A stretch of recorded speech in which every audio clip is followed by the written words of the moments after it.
Bonjour et bienvenue au podcast Au-delà des murs, le show qui a pour but d'inspirer la construction de bâtiments performants et écologiques. Je suis votre co-animateur Philippe. Et je suis votre co-animateur JS.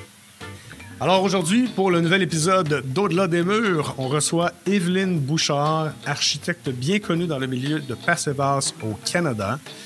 Elle a fondé Tandem Architecture écologique en 2017 et est véritablement spécialisée en conception de bâtiments passifs. D'ailleurs, elle en a déjà certifié 2, soit un en Ontario et un au Québec. En plus de sa profession d'architecte, Evelyne enseigne à l'Université McGill et donne la formation professionnelle en français et en anglais de designer certifié Passivhaus pour Maisons Passives Canada. Pour faire accélérer la transition socio-écologique vers l'adoption de pratiques de bâtiments durables et performants, elle donne aussi régulièrement des conférences sur le sujet. On va donc parler de Passivhaus dans son ensemble, de la réalisation de plusieurs projets certifiés, dont un projet personnel pour lequel elle a fait 2 excellentes analyses comparatives, puis on va parler de l'avenir de Passivhaus au Canada, selon Evelyne. Alors, bonjour Evelyne, bienvenue au podcast. Bonjour, merci. Merci de l'occasion de jaser Passivhaus. On s'en passe jamais. On n'en parle jamais assez, en fait. On a même fait un podcast pour en parler davantage. Donc, on va commencer par ton parcours professionnel. Comment tu es entré en contact avec le Passivhaus? Alors, j'ai fait mes études en architecture à l'Université McGill entre 2004 et 2009. Et ensuite, je suis allée à Vancouver pour commencer ma carrière. Puis après quelques années, je m'ennuyais un petit peu à faire de l'architecture commerciale. Alors, je me suis inscrite dans un cours de formation continue à l'Université de Colombie-Britannique, un cours de soir. Et ça s'est donné à être un des premiers cours Passivhaus offerts au Canada par Dr. Guido Wimmers, qui était venu d'Autriche pour construire le pavillon pour les Olympiques, le pavillon d'Autriche, qui était le premier projet certifié au Canada. Donc, je suis un peu tombée là-dedans. Ça m'a passionnée. Je trouvais que ça comblait beaucoup d'opportunités manquées dans l'architecture conventionnelle. Et c'est aussi une approche qui tombe vraiment beaucoup dans ce qui est le champ de pratique des architectes. Alors, on parle beaucoup d'enveloppes, beaucoup de détails, donc ça m'a accroché à ce niveau-là. Et après ça, j'ai essayé de l'appliquer un peu partout dans les projets sur lesquels je travaillais. Ça a pris un petit peu de temps. On était quand même à Vancouver, qui était une des places où on a adopté ces approches-là plutôt qu'ailleurs au pays. 2014, c'était tôt. Donc, éventuellement, j'ai pu le faire dans un plus grand projet aux alentours de 2015, un projet multilogement de 90 logements pour lequel j'ai fait toute la modélisation. Ensuite, je suis revenue au Québec et j'ai continué à travailler sur ce projet-là à distance. Donc, c'était un peu drôle de faire un grand projet passif dans un milieu où personne parlait trop de Passivhaus. Mais c'est un peu comme ça que j'ai commencé. Puis là, j'ai lancé Tandem, puis je me concentre vraiment sur une approche écologique et passive à la fois depuis ce temps-là. Tu portes aussi plusieurs chapeaux, là. Tu n'es pas juste architecte. Récemment, tu es vraiment... tu as un gros côté éducatif, que ce soit, comme on l'a mentionné, pour l'Université McGill, ou que ce soit même pour le cours de concepteur, de designer Passivhaus pour Maisons Passives Canada. Parle-nous aussi de tes autres... en fait, c'est quoi tes 3 chapeaux? C'est quoi ta pratique? T'sais, Evelyne, c'est qui? Oui, c'est ça. Je résume un petit peu ma carrière en 3 volets qui arrivent tous en même temps. Donc, c'est un équilibre que j'essaie de maintenir. J'adore la pratique, j'adore le métier d'architecte, j'adore entrer dans des détails, que ce soit de l'ébénisterie ou des détails d'enveloppe. J'adore travailler avec les entrepreneurs aussi. Ça fait des conversations vraiment riches et intéressantes. Puis pour moi, c'est vraiment de faire de la preuve de concept, de travailler sur des projets. C'est d'aller de la théorie, puis de ce qu'on pense être possible, avoir les bottes sur le chantier, puis de voir comment ça se réalise dans le concret. En même temps, je me rends compte qu'ayant une petite firme d'architecture, il y a un volume quand même limité de projets sur lequel je peux m'impliquer directement. Alors, tout le volet éducation, c'est une question d'échelle. On sait que la transition socio-écologique, on doit la faire et la faire rapidement. On doit changer nos pratiques en construction. Si je le fais dans mon coin tout seul, c'est bien pour ces projets-là, mais ça changera pas le reste du monde. Alors, l'éducation, c'est vraiment l'occasion d'avoir ces conversations-là puis de convertir un peu les gens vers les meilleures pratiques. Donc, j'ai commencé avec les formations professionnelles avec Maison Passive Canada que j'ai commencé à donner à peu près quand j'ai fondé ma firme en 2017. Et c'était vraiment l'occasion, pour moi, étant récemment revenue au Québec, je me sentais un petit peu seule. Dans le Pacifique, il n'y avait pas grand-chose qui se passait au Québec en 2017. Donc, c'était l'occasion de voyager un peu, de parler aux gens, de les exciter autour de ce concept intéressant qui a beaucoup de potentiel. Puis, c'est vraiment un travail qui est très, très satisfaisant. C'est beau de voir les gens qui disent « Ah, tu sais, on voit vraiment le déclic, la petite lumière là, qui s'allume. Ah, tu sais, je vais voir ça, je vais faire ça dans mes projets. » Puis, parfois, c'est aussi comme « Ah, j'aurais dû faire ça dans mes projets dans le passé, mieux tard que jamais. » Mais c'est vraiment une belle occasion de propager ces idées-là, puis les rendre accessibles aussi. Puis d'avoir des conversations franches aussi sur c'est quoi les défis, quels sont les obstacles, comment est-ce qu'on peut les surmonter. Ça devient un travail collectif plutôt qu'individuel. Ensuite, en 2020, j'ai été invitée à enseigner à l'Université McGill dans l'école d'architecture. Donc là, c'est un public vraiment différent. C'est quand je donnais les formations continues, je parle à des professionnels, que ce soit des entrepreneurs, des ingénieurs, d'autres architectes, parfois des employés municipaux, des donneurs d'ouvrages. Ça, c'est vraiment riche, justement, d'avoir tous ces gens-là avec leur background différent dans la même salle à parler des mêmes grands concepts. Mais j'adore aussi enseigner à l'école d'architecture parce que là, c'est la prochaine génération. Puis c'est des jeunes, puis ils sont brillants, puis ils sont motivés, puis eux, ils ont entendu parler de la crise écologique puis des changements climatiques toute leur vie, donc ça les touche très directement. Puis moi aussi, ça me pousse d'être toujours à l'affût de qu'est-ce qu'on a appris dans les 3 derniers mois depuis que j'ai mis mes diapos à jour la dernière fois. Donc, ça me pousse à garder aussi mes propres connaissances au goût du jour le plus possible. Puis pose des bonnes questions. On commence chaque session à se dire, mais c'est quoi la grande question qui va guider votre projet pour la session? Puis toutes sortes de choses incroyables sur la biodiversité, sur l'équité, sur différents groupes sociaux qui sont peut-être pas bien servis par l'architecture qu'on a actuellement. Donc moi, ça m'enrichit aussi beaucoup de point de vue personnel et professionnel d'enseigner. Puis le dernier volet, c'est celui que j'ai toujours un peu difficulté à décrire, c'est un peu tout le reste. Quelles sont les autres choses que je peux faire justement pour accélérer ce grand changement de pratique? Donc, ça peut être des conférences, il y en a un peu partout au pays. Ça peut être des conversations directement avec les municipalités aussi parce qu'ils ont un rôle incroyable à jouer dans cette transition-là. Puis on l'a vu dans certaines municipalités, Vancouver et Toronto en particulier, ont des approches très progressistes, très intéressantes. Puis ont trouvé des leviers d'influence vraiment intéressants sur comment rendre ces projets-là plus faisables, plus accessibles. Donc, c'est un petit peu d'avoir un bon réseau puis de s'assurer que les bonnes personnes se parlent entre elles aussi, là, de faire des introductions aux besoins, des présentations, que ce soit au public, un public général ou un public plus professionnel, mais c'est un petit peu de bouger cette conversation-là. Et c'est dans cette optique-là aussi que j'ai siégé sur le conseil d'administration de Maison Passive Canada pendant 6 ans.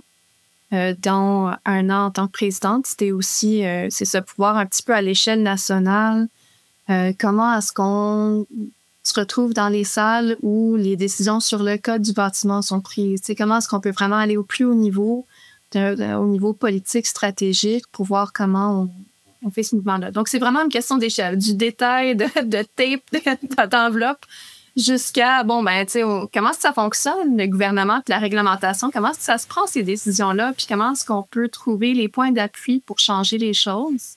Et plus récemment, dans ce dernier volet, je participe à des projets à titre de consultante externe avec Dunsky Expertise en énergie, une firme d'experts conseils qui fait beaucoup de travail justement sur la réglementation en ce moment. Je suis en conversation avec eux sur ce qu'on appelle la gentle density, la densification douce. Ça sonne un peu étrange en français. Mais comment est-ce qu'on peut justement densifier nos quartiers, mais de le faire de façon performante et écologique en même temps qu'on ait du bon urbanisme, mais aussi des bons bâtiments qui vont durer longtemps, qui sont adaptés à un climat changeant. Écoute, c'est plein de pépites, là. J'arrête pas de prendre des notes depuis tantôt, là. J'ai comme 3 pages, puis j'écris, puis une chance, je suis sur mute, parce que t'entendrais juste partout, là. Écoute, c'est vraiment, vraiment, vraiment intéressant. Écoute, on a du stock, là. On va essayer de pas faire 2 heures de podcast. Écoute, par quoi commencer, là, dans le fond? Il y a une chance. OK, il y avait une chance que tu as dit d'emblée, c'est en 2017, tu n'as pas dit de même, là, mais c'est le même que j'ai pris ma note. Il y avait comme une espèce de désert de projet en Passive House. Là. En 2017, tu te sentais seul, il n'y avait pas grande demande. Aujourd'hui, 2024, 7 ans plus tard, tu dirais comment que ça a évolué, cette chose-là? Ben, je dirais que ça dépend où on délimite notre territoire d'intérêt. C'est sûr qu'au Québec, ça prend plus longtemps. En 2017, bon, je disais que je me sentais un peu seule. Il y avait une couple de raisons. Je venais de revenir au Québec, donc j'avais déménagé. Je suis sortie de congé de maternité, j'avais un bébé, j'habitais à la campagne. Il y avait plein d'autres facteurs. Mais de garder ce contact-là avec mes collègues de l'Ouest, c'est sûr que ça m'a encouragée que cette transition-là s'en venait, tranquillement, pas vite. Au Québec, on a quelques défis particuliers, notamment notre hydroélectricité, qui a un très faible bilan carbone et qui coûte très peu cher comparé ailleurs au monde. On a un climat qui pose des beaux défis aussi, donc très froid en hiver, très chaud en été, comme on voit actuellement. Ça ne veut pas dire que c'est impossible, par contre. C'est juste que c'est des défis qui nous font face. Puis je pense qu'une des choses qui a beaucoup changé, c'est notre capacité à livrer de l'éducation dans le Passive House en français. Donc, depuis 2020, on donne le cours à tous les septembre en français. C'est vraiment un cours très complet. Donc, il y a un volet théorie, il y a un volet où on apprend à faire de la modélisation énergétique et il y a un volet où on prépare les gens à passer leur examen pour obtenir leur désignation de certificateur, pas de certificateur, pardon, de designer certifié maison passive. Puis ce que ça fait, c'est pas juste une éducation individuelle, mais à chaque fois, on prend le temps d'introduire tous les membres de chaque cohorte entre eux, puis d'essayer de créer un petit peu un mouvement de masse, parce que c'est sûr que c'est une poursuite qui peut être un peu solitaire. D'apprendre tout ça, c'est quand même technique. Puis l'idée, c'est de mettre les gens en contact entre eux. Donc, c'est super beau de voir, par exemple, des projets qui sont réalisés par un entrepreneur puis un architecte qui étaient dans le même cours ensemble, puis là, sont partis faire des projets. Donc, c'est un peu aussi pour créer ce mouvement de masse de communauté locale au Québec. Puis, j'applaudis aussi tout le beau travail que fait Bâtiment Passif Québec à ce niveau-là aussi. Là. Ils font des belles choses pour justement rassembler les gens, puis pour parler franchement de nos défis, puis de partager nos succès aussi, là, pour s'encourager entre nous pour réaliser des beaux projets. Oui, en fait, tu as raison. Pourquoi, en fait, moi aussi, j'ai commencé à m'impliquer avec Bâtiment Passif Québec. Je crois que c'était par même désir que toi. Oui, tu souhaites ta firme. Moi, j'ai ma compagnie de construction, mais c'est pas avec un projet qu'on va être capable d'apporter du gros changement. Hein. Fait que on doit trouver des façons de se diversifier pour aller chercher une plus grosse échelle, que ce soit par le côté d'éducation, comme tu l'as dit, que ce soit par s'impliquer dans des comités qui, justement, vont régler ces problèmes-là. Je crois que c'est super important pour vraiment accélérer ce marché-là. Puis, justement, ça diversifie. Tu sais, t'en vois beaucoup, puis je trouve pas le terme, mais je relate beaucoup à ton histoire. Tu sais, moi aussi, j'étais à l'Université McGill. Puis c'était justement à cause d'un cours. C'est un cours à l'Université McGill que j'ai pris, qui était construction, sustainable construction. Puis c'est là que j'ai appris de Passive House. Fait que je crois que tu t'es mis dans une position là pour t'as joué tes pièces d'échecs là, super bien, là, justement pour pouvoir non seulement influencer les architectes de demain, mais aussi les gros joueurs, là, justement, que ce soit le gouvernement, les municipalités. Puis en plus de ça, tu l'exécutes. Fait que t'as la compréhension de comment ça marche vraiment. Fait que vraiment, chapeau à toi, là. C'est nécessaire. Justement pour les pionniers là, on est quasiment, t'es considéré une pionnière là. On n'est pas beaucoup, on peut les compter peut-être sur les doigts de la main là, le monde qui font vraiment spécialiser du Passive House au Québec là. Puis le fait aussi que tout ce que tu fais aussi est en français, c'est très très très important. Parle-nous sinon des 2 projets que tu as certifiés ou même t'as été dans 3 projets vraiment qui ont poursuivi la certification. Là. Parle-nous-en un peu. Oui, c'est mes 2 3/4 certifiés. Donc, Le premier projet que j'ai réalisé quand j'ai lancé ma firme a poursuivi la certification. C'est ça. Moi, mon expertise, c'est dans la certification internationale. C'est juste l'outil avec lequel je suis la plus familière. Donc, c'est là que je m'en ai. Le premier projet est en Ontario. Donc, je suis allée chercher ma licence en Ontario spécifiquement pour ce projet-là parce que ça en valait la peine. C'est le premier projet qui s'alignait vraiment avec ce que je voulais faire dans ma pratique. Donc, j'ai fait beaucoup de routes pour ce projet-là en véhicule électrique. Donc, ça allait pour le bilan carbone du projet. Mais c'était pour une jeune famille. Et puis, ce qui était beau dans tout ça, c'est que c'était des amis d'enfance et c'est le père de la cliente qui faisait la construction. Donc, c'était lui qui était l'entrepreneur général. Il venait prendre sa retraite de l'école de menuiserie. Donc, quelqu'un de vraiment attentionné, de super intelligent. Puis c'est tellement un cadeau, ce projet-là, pour lancer une pratique. Ça m'a beaucoup rassurée parce que j'avoue que quand je suis revenue au Québec, je me disais, bon, déjà, je m'installe en milieu rural. Est-ce qu'il y a des architectes en milieu rural? Pas tant que ça. Donc, je me dis, je vais-tu avoir une job finalement? Puis, c'était un bon coup de pouce à la fois d'avoir ce projet-là et en même temps, je continuais à faire de la modélisation énergétique sur le grand projet de 90 logements près de Vancouver que j'avais fait avec ma firme précédente, Arctis Architecture and Design, où j'étais employée avant de revenir au Québec.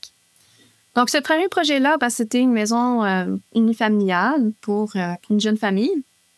Et c'est ça, c'était vraiment un beau projet parce que l'entrepreneur était impliqué dès le début. Donc, on a eu des bonnes conversations sur, voici 3 façons de faire les murs, avec laquelle es-tu la plus à l'aise. Puis c'est le genre de conversation qui est tellement importante à avoir quand on peut, là, parce que chaque projet est différent. Il y aura un contexte différent. L'entrepreneur est peut-être outillé de façon différente. Même la quantité de personnes qui vont être sur le chantier à un moment, est-ce qu'il y a la capacité de lever des gros panneaux? Est-ce qu'on est plus en petite équipe avec un échafaudage? Y a-t-il des problématiques d'approvisionnement de matériaux particuliers qui sont en lien avec l'emplacement du projet? Il y a plein de questions qui font qu'il n'y a pas une seule solution miracle, une recette parfaite pour tous les projets passifs. Il y a vraiment plusieurs options, puis c'est de décortiquer un peu laquelle est la plus optimale pour chaque projet. Donc, ce projet-là était, et encore, situé dans un milieu forestier, donc entouré de beaux arbres matures, ce qui limite pas mal ses gains solaires. Donc, dans ce cas-là, on a poursuivi une certification Passive House internationale, mais il y a le Passive House classique, puis il y a ce qui s'appelle les bâtiments sobres en énergie, qui, la façon que le standard est articulé, c'est vraiment un budget énergétique. Quand on a un budget de coût de construction, tout projet a ses limites, celui-ci, ça fixe un budget énergétique et ça nous donne énormément de liberté pour trouver la bonne solution pour ce projet-là avec toutes ces contraintes particulières. D'où tout le travail sur la modélisation énergétique, c'est vraiment un travail d'optimisation. Dans ce cas-ci, on a optimisé le plus possible, mais c'est très difficile d'atteindre le 15 kWh par mètre carré de surface de plancher pour la demande de chauffage, parce qu'on n'avait juste pas accès aux gains solaires, puis on n'avait pas envie de raser la forêt pour notre projet passif. C'était pas tout à fait cohérent avec les principes. Donc, c'est ça. On a quand même un bâtiment très performant, une famille bien contente, puis on atteint notre certification bâtiment sobre en énergie. Ensuite, le prochain projet, celui qui est à 3/4 certifié, c'était un autre projet en Ontario un petit peu plus proche. Celui-ci est près de Van Cleek Hill. Le premier était à Perth, donc près d'Ottawa. Vraiment, encore une fois, des clients formidables. J'ai de la chance de travailler avec des gens qui sont passionnés, qui font ça pour les bonnes raisons. Puis c'est presque toujours des gens qui veulent habiter la maison jusqu'à la fin de leur jour. Tu sais, vraiment, ils veulent rester là à long terme. Donc, c'est une conversation très, très, très différente de si c'est un promoteur qui veut le construire vite puis le vendre. Là, c'est comme complètement un autre scénario. Donc, ces clients-là aussi, vraiment formidables. Une approche constructive un petit peu semblable à celle qu'on avait fait à Perth, un autre entrepreneur. Et la seule chose, dans le fond, qui a bloqué la certification, c'est qu'on avait des fuites d'air internes dans les conduits de ventilation. Donc, on sait que l'enveloppe est étanche, on sait que des conduits de ventilation jusqu'à l'échangeur d'air, on est étanche, puis c'est en quelque part dans la distribution des conduits de ventilation qu'il y a des fuites. Pas catastrophiques, mais pas certifiables. Donc, on en est là. Malheureusement, il y a peu de solutions disponibles une fois que tout est fermé. Il n'y a pas grand-chose à faire à part peut-être utiliser du AeroSeal. Puis là, la cliente, elle ne voulait pas prendre cette voie-là. Mais en même temps, on sait que le projet, il performe. On a quand même des clients heureux. Ils n'ont pas eu leur certificat, mais à part ça, c'est un grand succès. Puis la dernière, c'est ma propre maison, construite en 2021. En pleine pandémie, avec des menuisiers qui n'avaient jamais fait ça, ce qui est souvent le cas puisque je travaille surtout en région un peu partout, à l'exception de Sarah et Will et toute l'équipe de Rocket avec qui j'en suis on va débuter notre 3e projet ensemble l'année prochaine, ou celle d'après. Donc, tout un défi. Réaliser l'autoconstruction, surtout parce que je savais avec qui je voulais travailler, mes menuisiers charpentiers, je les ai choisis justement. Mon premier entrepreneur qui avait donné beaucoup de formations en menuisier et charpente, il m'a donné les noms de ses meilleurs élèves. Donc, c'est comme ça que j'ai choisi ma cohorte pour construire notre maison. Par contre, ils n'avaient pas toute leur licence pour avoir de la GCR. Puis, on a eu une conversation bien franche. Puis, on s'est dit, veux-tu faire en autoconstruction? Puis, j'ai dit, OK. C'est un peu fou, mais OK. Donc, c'est ce qu'on a fait. On a construit en 2021, pleine pandémie, avec une équipe qui n'avait jamais fait ça. Puis, j'ai quand même fait une bonne partie des travaux d'étanchéité moi-même. On a eu de l'aide évidemment pour faire monter la structure, monter la charpente, puis tout ce qui est des gros travaux. Et puis, j'en suis encore à faire ma finition tranquillement, pas vite, là, un seuil de fenêtre à la fois. Finition intérieure, l'extérieur est fini depuis longtemps, mais c'était une belle occasion de vraiment avoir les bottines sur le chantier à tous les jours. Tu sais, j'ai commandé chaque boîte de clous. J'ai vraiment géré toute la construction. C'est du travail, mais c'était un contact différent avec un projet comparé à ce que je fais normalement dans mon rôle plus restreint d'architecte. Tu as dit une couple de choses depuis le podcast, en fait, en lien avec la jeune génération. Là, tu viens de dire que tu as choisi des menuisiers qui venaient de sortir de l'école ou en tout cas qui étaient voir le prof pour dire hey, c'est qui tes meilleurs, pas musiciens, mais menuisiers. L'autre chose aussi, tu parlais, c'est que la nouvelle génération d'étudiants que tu vois à l'Université McGill semble être plus encline, en fait, au mouvement passif, au mouvement écologique, au bâtiment durable. J'ai une question à Émilion. Pour toi, en fait, pour nous, est-ce que d'après toi, de ce que tu observes, c'est vraiment une différence qui est en train de se produire ou un changement de mindset, en fait, au niveau de la génération, en se disant oui, là, vraiment, on veut vraiment construire mieux et ils vont vraiment le faire? Ou c'est plus un élément idéaliste de jouvence, tu sais, de jeunesse, on veut donc changer le monde. Puis dans la vraie vie, on va être confronté à un moment donné aux structures existantes, aux structures administratives. Penses-tu finalement que les jeunes qui montent en fait vers la profession vont faire la différence? Vont aller porter ça plus loin? Je pense que c'est impératif. On n'a pas le choix. On doit tous aller dans cette direction-là le plus vite possible. C'est un enjeu qui est existentiel.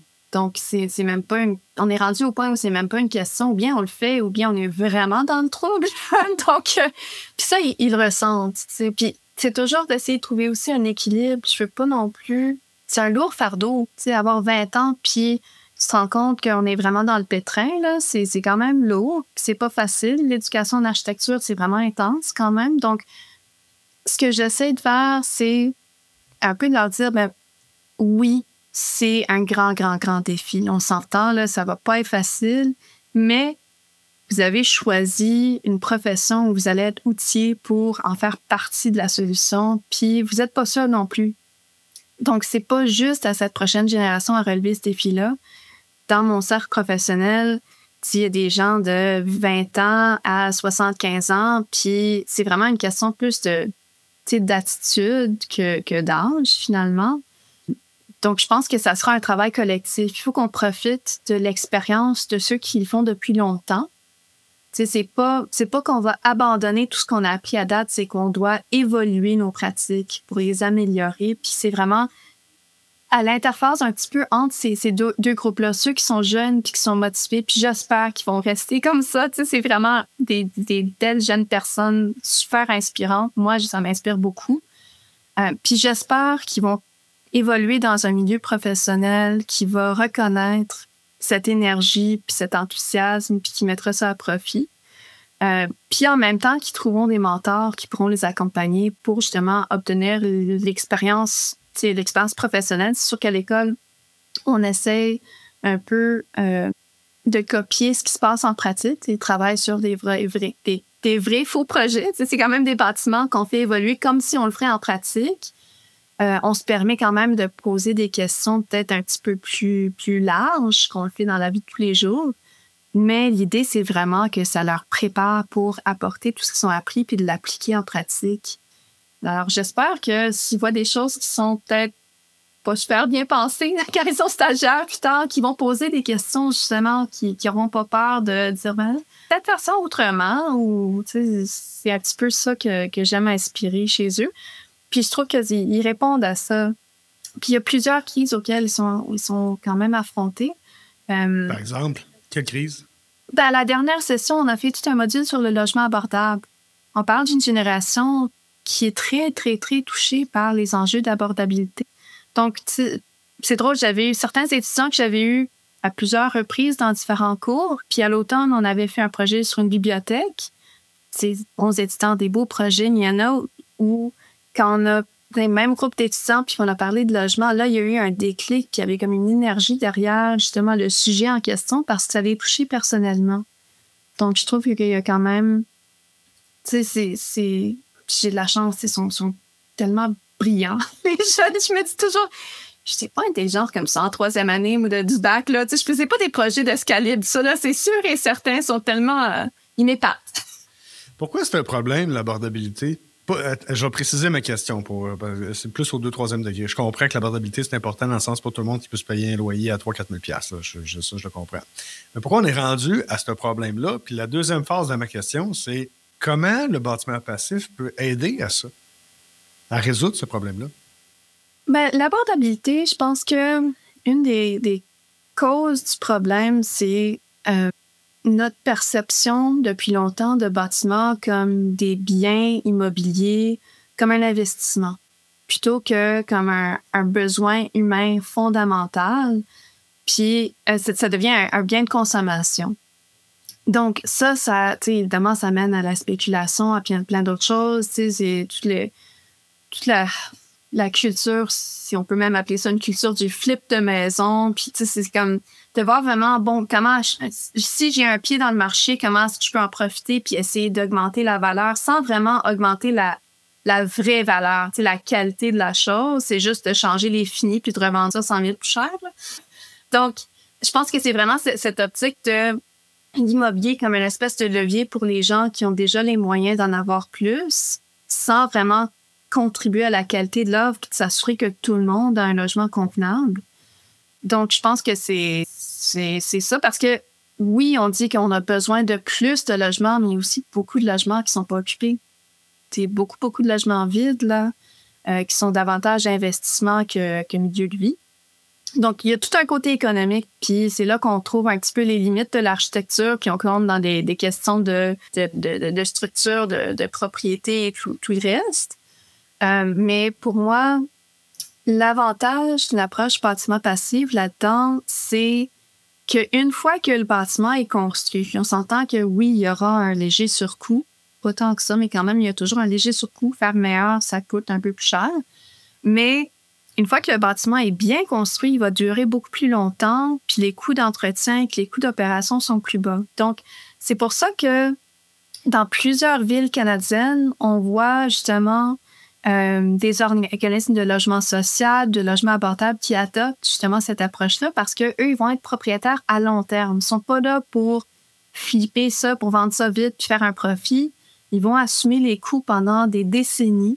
Puis c'est un bâtiment qui, tu sais, je trouve que c'est catastrophique qu'on ait des bâtiments qui ont 20-30 ans qui sont en fin de vie. C'est aberrant.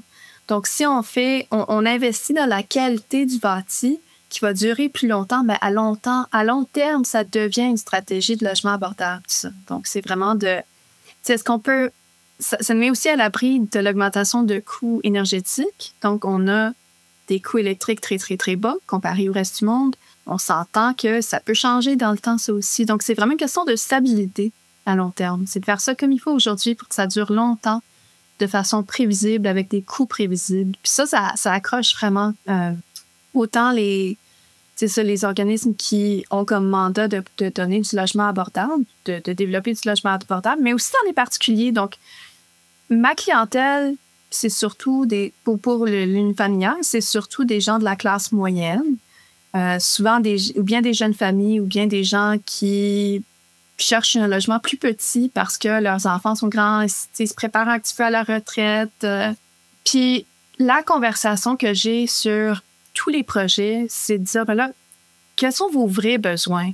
Parce qu'on s'entend que la grandeur moyenne d'une maison au Canada, je pense que ça a augmenté de quelque chose comme 50% depuis les années 80. Puis c'est de dire, ben tout cet espace-là, est-ce que vous en avez vraiment besoin ou est-ce qu'on peut vraiment faire une maison plus petite mais super bien pensée qui convient à vos besoins? Donc, ça devient une question de créer vraiment une maison adaptée aux besoins réels comparée à une maison qui est une grosse cabane qui ressemble à ce qu'on a vu sur Pinterest parce qu'on veut la vendre. C'est vraiment une optique complètement différente.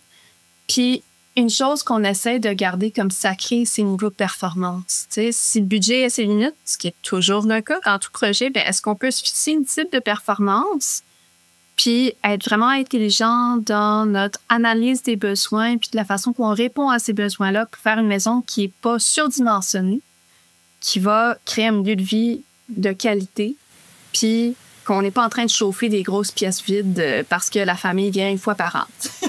C'est vraiment ça. Puis ça encore une fois, je saute d'une échelle à l'autre, mais c'est un concept qui a été introduit dans le dernier rapport du GIEC qui est paru, je crois, l'année dernière ou l'année d'avant.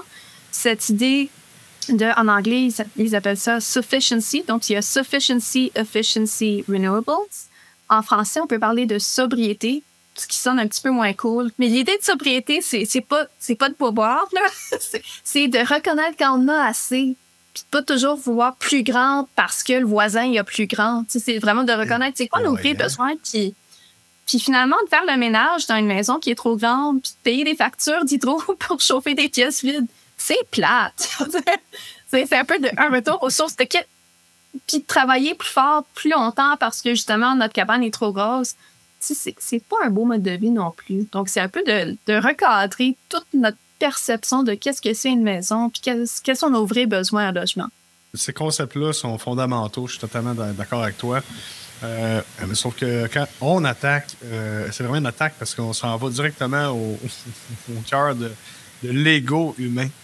Tout ce que tu viens d'exprimer là, c'est fondamental chez des individus qui ont juste connu ça. Puis je veux dire, même nous, là, on est un peu pas responsable, pas coupable, mais on oublie qu'on est du bon bord, mettons, tu sais, qu'on a accès à tout, à l'eau, l'électricité, on est en abondance infinie. Puis malgré ça, on dit ah ouais, le logement qu'on a, il n'est pas assez performant encore. Ou nous autres, on en a des logements, tu sais. Fait que tu sais, c'est pas évident, ça, ce discours-là de sobriété, surtout qu'il y a un terme de même. Là. Il y a un marketing à faire pour changer ça parce que on va être sobre. Non, tu sais, ben, je comprends qu'il y a des gens qui choisissent ça pour X raisons, mais ce que je veux dire, c'est que ça a une connotation très, pas négative, mais tu dis sobre, ça vient avec un esprit de tu m'enlèves de quoi, tu sais.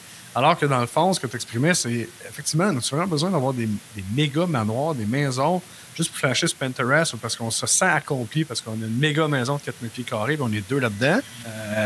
Il y a un constat individuel et semi-collectif à faire là-dessus. Il y a plusieurs personnes qu'on interviewe là, depuis 2 ans.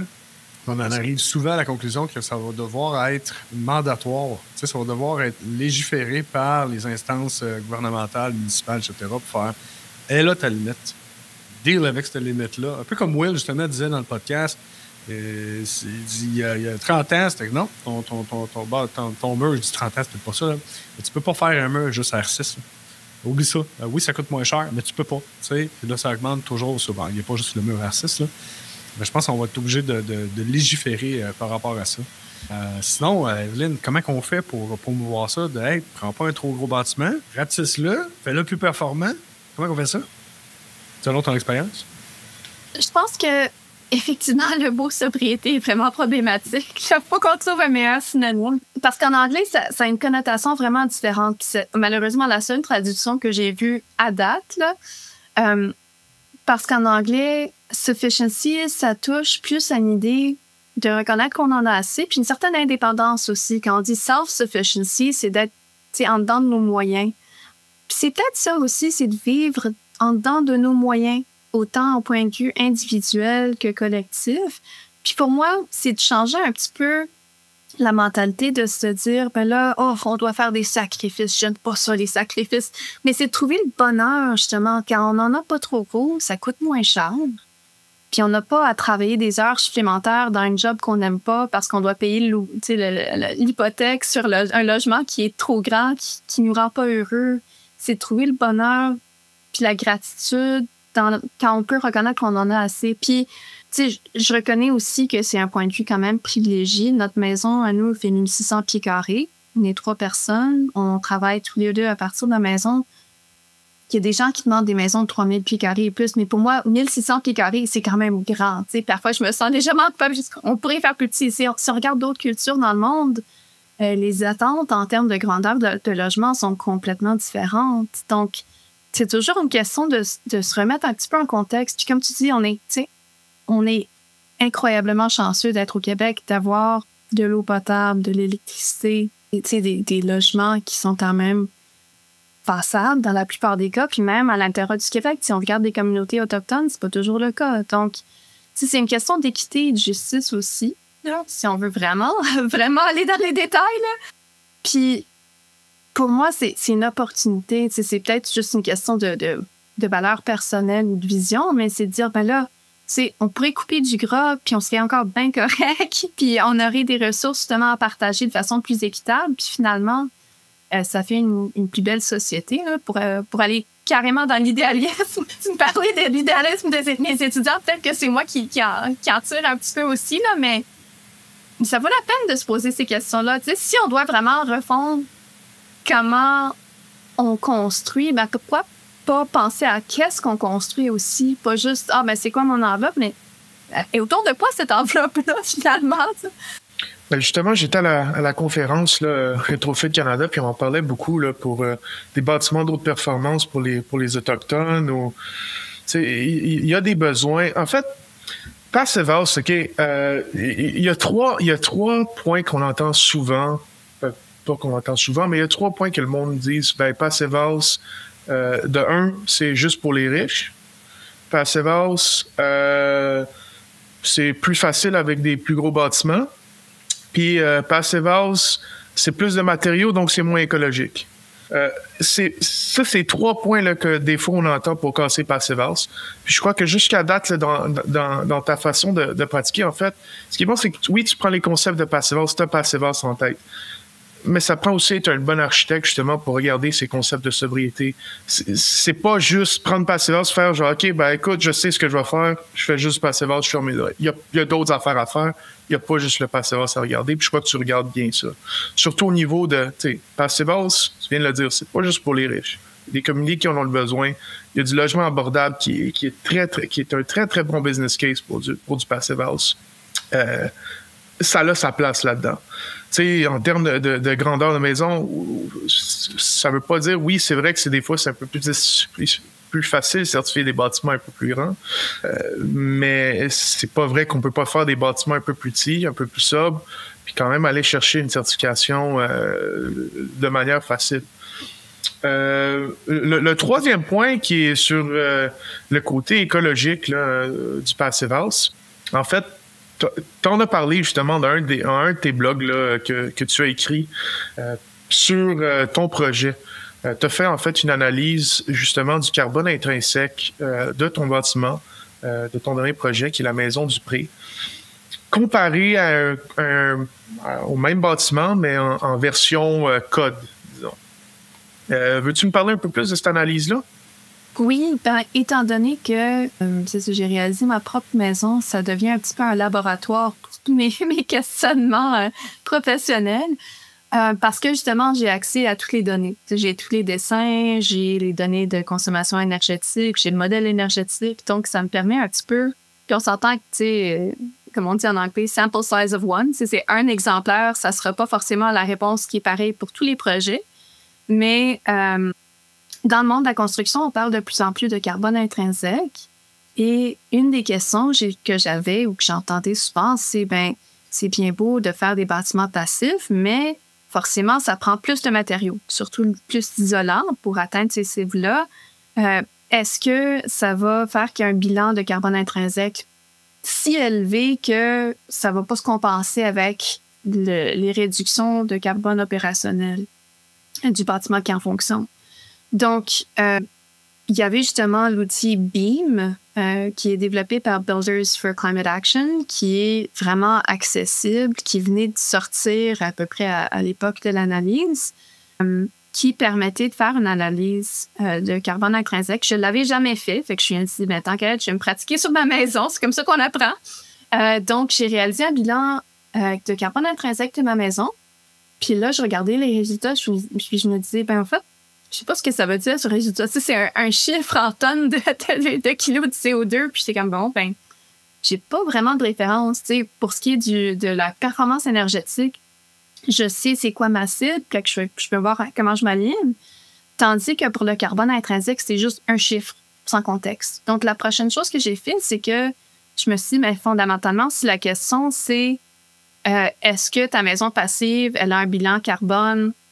Comment ça se compare à la même maison construite de façon conventionnelle selon les exigences minimales du code? Donc, l'étape numéro 2, c'était de prendre mon modèle de carbone intrinsèque et de le modifier justement pour réduire la performance, pour changer les compositions à l'équivalent, mais aux normes minimales du code.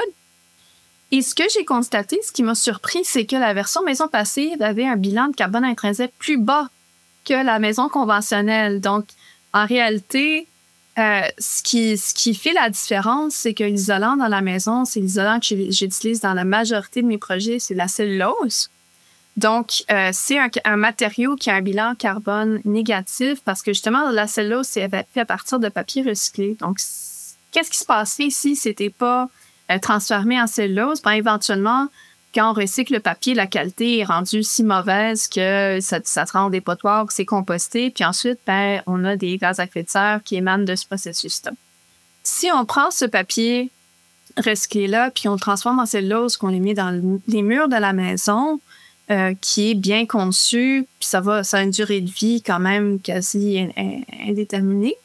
Ce qui veut dire qu'on n'aura pas les émanations de gaz à effet de serre de la décomposition du matériau. Donc, on fait ce qu'on appelle de la séquestration de carbone dans les murs de la maison. Et c'est ça qui fait la différence. Puis c'est là où, plus on utilise ce matériau-là, ben, plus ça réduit notre bilan de carbone. Donc, c'était au point où, dans notre maison, on a fait un mur à double ossature, mais l'augmentation de la quantité de cellulose compensait complètement le bois additionnel de la double ossature. Ça veut dire que notre bilan, même avec les gros murs plus costauds, était plus bas que la maison avec les 2/6, un isolant que j'ai à l'extérieur. Je vais juste rajouter que tu as été quand même très fair dans l'analyse, dans le sens que même ta maison type code était aussi quand même avec de la cellulose. Là, puis on va se le dire, là, les maisons au Québec, l'isolation la plus commune, c'est la fibre de verre. En tout cas, c'est pas la cellulose la première là, dans un mur de type conventionnel. Ce qui est encore beaucoup, beaucoup plus intensif en carbone. Donc, même là, avec ça, tu as été très, très fair. C'est époustouflant. En fait, oui, plus de matériel, mais c'est un carbone intrinsèque, un bilan de carbone intrinsèque plus bas. C'est très, très, très, très intéressant. Oui, et j'ai fait encore, tant qu'avoir le modèle, on va sortir le maximum de valeur. Donc, j'ai modifié encore une fois le modèle juste pour changer le type d'isolant. Donc, d'aller de la cellulose à de la fibre de verre. Puis ça a sauté, je pense que c'est de 63% d'augmentation. Donc, c'est des choix qui sont très, très, très importants. Et la bonne nouvelle, c'est que maintenant, on est outillé justement pour faire ces analyses-là, pour comprendre un petit peu c'est quoi l'impact de ces choix. Donc, je vois l'analyse de carbone intrinsèque comme vraiment étant un outil tout aussi utile que la modélisation énergétique. L'outil en tant que tel, était-tu quand même... Moi, je ne l'ai jamais utilisé, je le connais, mais l'outil en tant que tel, était-tu très compliqué à utiliser? C'est-tu quelque chose que tu recommanderais ou qui est quand même facile d'adoption, disons, pour que ce soit des entrepreneurs ou architectes? Oui, non, je le trouve très facile. Donc, c'est à base de Google Sheet. Donc, c'est comme un tableau Excel, mais en ligne. Donc, toutes les données pour les différents matériaux sont déjà inclus. Donc, c'est vraiment juste un relevé des différentes superficies des compositions et ensuite, on spécifie qu'est-ce qu'il y a dans ces compositions-là. Donc, je me suis dépatouillée sans avoir de formation particulière, là, juste en suivant le guide d'instruction. Puis ça m'a pris beaucoup d'heures. C'était quand même assez pesant. Pour nos auditeurs, là, l'outil, c'est l'outil BEAM. B-E-A-M. Donc, encore utilisé, mais des outils comme ça, là, ça nous aide. Tu sais, puis t'as pas besoin d'être... Pour monsieur, madame, tout le monde, on n'a pas besoin d'être précis, mais juste si tu vois l'échelle ou l'ampleur de ces décisions-là, déjà là, ça nous aide. Là. Ça peut être très, très, très... on n'a pas besoin d'avoir la composition parfaite puis connaître tous les détails du bâtiment, mais ça donne une idée de grandeur des impacts de tes choix de matériaux. Sinon, c'est pas la seule analyse. Là, comme tu as dit, ton laboratoire vivant, tu en as fait une autre très, très, très bonne, qui compare justement plus du côté de la modélisation. Donc, quand on fait un bâtiment passif, on utilise un outil qui s'appelle le PHPP, qui est le Passive House Planning Package, qui est un outil de modélisation Passive House, qui est fait justement pendant la phase de design. Et tu as comparé, en fait, tu as fait une analyse du PHPP versus la consommation réelle de la maison sur 2 années. Puis aussi les résultats très, très intéressants. Veux-tu nous partager un peu les conclusions que tu en as tirées? Oui, certainement. Alors, l'outil PHPP, c'est un outil de modélisation énergétique que j'utilise dans la conception des projets. Et ce que ça fait, c'est que ça estime la consommation énergétique probable du projet. Puis on s'entend qu'il y aura toujours des facteurs qu'on ne contrôle pas. On peut avoir des aléas de la météo, une année particulièrement chaude, froide. Il y a aussi le comportement des usagers. Donc, si on a conçu une maison super efficace, mais que les gens ouvrent les fenêtres en hiver et qu'ils oublient que les fenêtres sont ouvertes, il y a des choses qu'on ne contrôle pas. Mais ça nous permet quand même d'avoir une estimation raisonnable de comment le bâtiment va performer, ce qui est surtout utile à titre comparatif. Donc, quand on est en conception, de tester différentes idées en design. T'sais, si je mets la fenêtre ici versus là, si je change la grandeur de l'ouverture, je change la forme du bâtiment, c'est vraiment un outil qui nous permet de quantifier l'impact de ces décisions. Donc, j'étais très convaincue que c'était utile en design, mais j'étais quand même curieuse de voir comment ça se comparait à la consommation réelle. Et étant donné que c'est notre maison et qu'on fait de la collecte de données, donc on a des thermostats intelligents sur toutes nos plaintes électriques qui mesurent la consommation réelle. Donc, j'étais rendue avec 2 ans de données. J'ai compilé ça. Puis, ce que j'ai pu en conclure, c'est qu'il y avait quand même une corrélation très, très forte entre le modèle énergétique et la consommation réelle.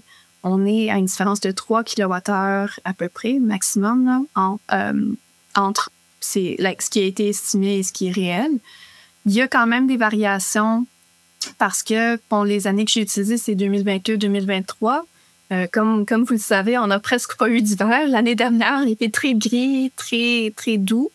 Et ce qui est intéressant, c'est qu'il n'y avait pas un grand écart de différence de consommation parce que, justement, c'est le soleil qui chauffe principalement ma maison. Donc, quand il fait gris, on n'a pas ces gains solaires-là. Donc, ça a un petit peu compensé le fait que la température était plus douce. Mais ça me rassure, dans le fond, que l'outil que j'utilise énormément dans ma pratique est quand même relativement précis, qui demeure utile. Et ensuite, il y a les autres besoins de consommation. Donc, ça, c'est le chauffage pour lequel on a une cible particulière dans la norme maison passive. Ensuite, on a une cible pour la consommation globale. Là, c'était un petit peu plus flou parce qu'on habite sur une ferme, donc j'ai dû faire des estimations un peu créatives pour sortir tout ce qui était les charges de la grange, puis du tracteur, puis d'autres choses. Mais c'est quand même pas pire. Donc, on a appris les choses comme notre consommation en eau chaude était plus basse que prévu, mais les autres catégories de consommation étaient un petit peu plus élevées. Donc, en moyenne, essentiellement, ça s'aligne assez proche avec le modèle énergétique. Ouais, pour nos auditeurs, là, on va mettre les deux articles du blog là, dans la description. Allez les voir, allez les dévorer. C'est super bien écrit. Ils sont disponibles en français et en anglais. Qu'est-ce que le futur réserve pour toi? Vers où que tu vois ton parcours et ta pratique et ton entreprise aller vers le futur? C'est une question que je me pose souvent avec ma drôle de carrière un peu inventée en cours de route. Depuis que j'ai fondé Tandem, la plupart de mes projets sont des maisons unifamiliales. C'est une bonne échelle pour commencer une petite pratique en architecture. J'aimerais aller dans du multirésidentiel, disons, à petite à moyenne échelle. J'ai pas vraiment intérêt à faire des grands projets. Et ma pratique est surtout rurale, donc peut-être de regarder des typologies de logements qui diffèrent de la maison unifamiliale, qui n'est pas toujours la meilleure solution pour tout le monde, mais qui est sensible et adaptée à un milieu rural, au petit village du Québec. On a quand même une population vieillissante pour qui l'entretien d'une maison unifamiliale peut parfois être un fardeau, ou des gens qui préféraient simplement vivre dans une communauté un peu plus dense. Donc, je m'intéresse beaucoup à ces enjeux-là. C'est quelque chose que j'espère explorer justement avec ma cohorte d'étudiants cette année et dans ma pratique aussi. Parce que c'est drôle, j'ai commencé avec un grand projet multirésidentiel. Ensuite, je suis revenue au Québec, j'ai fait des maisons unifamiliales. Puis là, j'aimerais peut-être faire un petit retour vers des projets, peut-être entre les deux échelles. C'est pas du 90 unités forcément, mais peut-être quelque chose entre les deux. Parce que justement, quand on parle d'efficacité de ressources, faire du multirésidentiel, le coût pour chaque unité de logement va être plus basse que faire une maison unifamiliale. On utilise moins de matériaux, puis on peut faire ça de façon... Tu fais des beaux projets de qualité qui renforcent un petit peu les liens sociaux, qui sont bien intégrés aussi à l'échelle de nos communautés rurales. Il y a beaucoup d'attention portée à ces enjeux-là en milieu urbain. Il y a moins de gens qui se concentrent sur les projets en milieu rural. Donc, c'est un endroit que j'aimerais explorer avec ma pratique. Puis sinon, honnêtement, c'est surtout d'être guidée par ma curiosité. C'est pour ça que j'écris mes articles puis que je parle à des gens comme vous, un peu à n'importe qui va m'écouter parler de bâtiments passifs. C'est de continuer à avoir des conversations intéressantes parce que des fois, c'est une conversation qu'on commence, on prend un café, on jase, puis 6 mois, 9 mois, 12 mois plus tard, ça devient quelque chose, ça devient un projet ou une occasion de parler à une autre personne ou avoir une conversation avec une municipalité. Donc, ça évolue quand même de façon assez organique.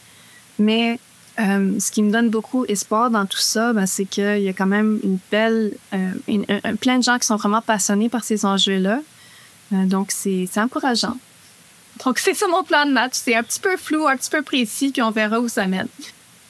C'est sûr, ces conversations vont loin. Hein? T'as raison. Tu sais, c'est peut-être nous, on est tous baignés dedans, dans ce monde-là, mais ça fait un an et demi, 2 ans, là, que je sens que c'est plus juste nous qui en parlent. Il y a un plus gros intérêt, que ce soit au niveau gouvernemental, municipal, tout ça. Là, je vois qu'il y a un plus gros intérêt. Il y a beaucoup de programmes de financement pour des plus gros projets, à plus grosse échelle, que ce soit pour des projets qui visent la haute performance, qui sont en rénovation ou en construction neuve. Je vois qu'il y a comme une envie puis un essor. Aussi, on a des targets à aller chercher qu'on s'est mis en tant que pays. Donc, c'est sûr que ça nous pousse aussi à le faire. Mais écoute, je crois qu'on s'en va dans la bonne discussion. Puis si on continue à avoir cette discussion, d'ailleurs, la raison totale pourquoi on a ce podcast-là, c'est pour avoir cette discussion, puis en même temps les partager avec tout le monde. Puis que oui, c'est notre petite discussion à 3, là, mais que tout le monde peut l'écouter après. Là. Oui, puis il y a de plus en plus de gens qui s'intéressent à ça. Il y a une évolution là-dedans. Puis toi, tu te spécialises en plus en bâtiment. Là, c'est flou un peu, mais en même temps, moi, dans ma tête, la façon dont tu l'expliques, c'est très clair. Oui, l'unifamilial est encore super important. Le méga 90 logements, bon, écoute, ça va venir, mais il y a quelque chose entre les deux qui existe. Il y a des 6plex, il y a des 12plex, etc. Mais ça, c'est le genre de projet que quelqu'un pourrait communiquer avec toi et faire « OK, regarde, moi, je veux faire une analyse sur comment je pourrais bâtir un bâtiment passive house, 8, 12, 16 logements. » Ça peut être en lien avec l'RPH Select? L'RPH Select qui est... tu sais c'est quoi? J'en connais pas les fins détails, honnêtement, parce qu'il n'y a pas toujours un alignement très fort entre différentes approches, différents programmes de subvention. Il y a comme 54 versions de chaque chose. Mais oui, donc ce que je dirais aux gens qui réfléchissent à un projet, c'est de commencer la conversation tôt. Donc, les décisions qu'on va prendre qui ont le plus grand impact autant sur la performance énergétique que sur les coûts de construction et la faisabilité du projet, c'est les grandes lignes du projet, c'est la forme, c'est quels sont les vrais besoins, c'est quoi notre analyse de besoins, mais aussi c'est quoi la forme du bâtiment. Puis on avance dans ce processus-là, moins on a de marge pour faire des grands changements qui vont être avantageux. Donc, on est chanceux, les architectes, on est formés pour être généralistes. Il n'y a pas beaucoup de professions qui restent, qui sont généralistes. On est un petit peu touche à tout. On peut parler, on peut regarder un site où il n'y a rien, où il y a un vieux bâtiment qu'on veut convertir. On peut partir de vraiment, pas, même juste une idée. Peut-être qu'il n'y a pas de site encore, il y a juste une idée. On peut partir de ce moment-là, puis t'aider à faire évoluer, ressortir le projet pour trouver la bonne solution. Là où je trouve que c'est toujours un peu dommage, c'est si on m'arrive avec des plans déjà faits, puis on me dit, on peut-tu faire ça passif? Puis c'est comme, oh, oui, mais ça va coûter cher, c'est pas la meilleure façon de le faire. Puis honnêtement, c'est un peu plate aussi. Je fais pas juste la modélisation énergétique, j'aime ça toucher aux grandes questions du projet aussi. Puis tout ça, ça prend du temps aussi. Donc, tu sais, des mandats où c'est comme, bon, on veut mettre la pelle dans le sol dans 2 mois. Puis ouais, ben, désolé, on passe au prochain. C'est vraiment intéressant, ça. Donc, comment que les gens peuvent te rejoindre? Ils peuvent regarder sur mon site tandemarchitecture.ca. Les coordonnées sont là-dessus. Puis ça donne un petit peu un aperçu plus ou moins à jour de mes projets et puis de mes articles. Là, c'est toujours un défi J'ai un paquet de projets qu'il faut que j'aille photographier à un moment donné, mais ça donne un petit peu une idée de qu'est-ce que je fais. Puis sinon, de me lancer un petit courriel, puis on verra. Pour les propriétaires qui cherchent à construire une maison unifamiliale, j'ai quand même une page spécifiquement pour ça qui explique un peu c'est quoi l'information qui est utile pour lancer un projet comme ça, comment on fait l'analyse de besoins. Puis pour tous les autres, c'est juste de me contacter directement, puis on verra où ça mène. As-tu des formations à Passe Basse Canada qui s'en viennent en septembre? Oui, formation en français, donc pour un public québécois. Oui, donc ça commence début septembre. Le lien est déjà en ligne pour s'inscrire. Sur le site de Bâtiment Passif Québec. Pas sur le site de Bâtiment Passif Québec? Ben oui, ils sont là. C'est, en fait, sur Maison Passif Canada puis Bâtiment Passif Québec, les deux sont là. Vous allez trouver tous les détails de la formation. Parfait. Puis c'est quand même... Ça prend pas mal de temps, donc c'est bien de prévoir à l'avance. C'est une formation qui est vraiment... En tout cas... bien pensé, selon moi. Là. Ça fait plusieurs années qu'on la raffine, puis qu'on regarde qu'est-ce qu'on a appris à travers des vrais projets à travers le Canada. Donc, c'est vraiment quelque chose qui est calibré pour une approche nord-américaine. C'est un cours qui existe depuis, je pense, 2016. Donc, on le raffine en continu pour le mettre à jour. Donc, c'est pour moi la meilleure façon de se lancer là-dedans s'il y a des gens qui sont dans le milieu de la construction, qui sont curieux, qui ne savent pas trop par où se prendre. C'est vraiment un bon départ. Merci, Evelyne, d'avoir été avec nous aujourd'hui au podcast. Merci beaucoup, Evelyne. Merci beaucoup. Merci d'avoir été des nôtres pour cet autre podcast d'Au-delà des murs. Et surtout, merci à notre invité pour avoir partagé ce beau moment avec nous. Rendez-vous sur notre site web addm.ca pour plus d'informations sur l'invité du jour. Réécoutez tous les podcasts sur Spotify, iTunes ou même YouTube et abonnez-vous pour ne rien manquer. Commentez les podcasts, faites-nous part de vos suggestions et échangez directement avec nous sur LinkedIn, Facebook et Instagram ou envoyez-nous tout simplement un courriel à info@addm.ca. Pour tous vos besoins de rénovation de bâtiments ultra performants Net Zero Ready, contactez Philippe et son équipe via Retrofit, RETROFIT construction.ca. Pour des matériaux de construction les plus performants et en stock pour vos projets de bâtiments durables, contactez GoPassif au www.gopassif.com et faites-vous livrer partout au Québec. Merci encore une fois et à la prochaine!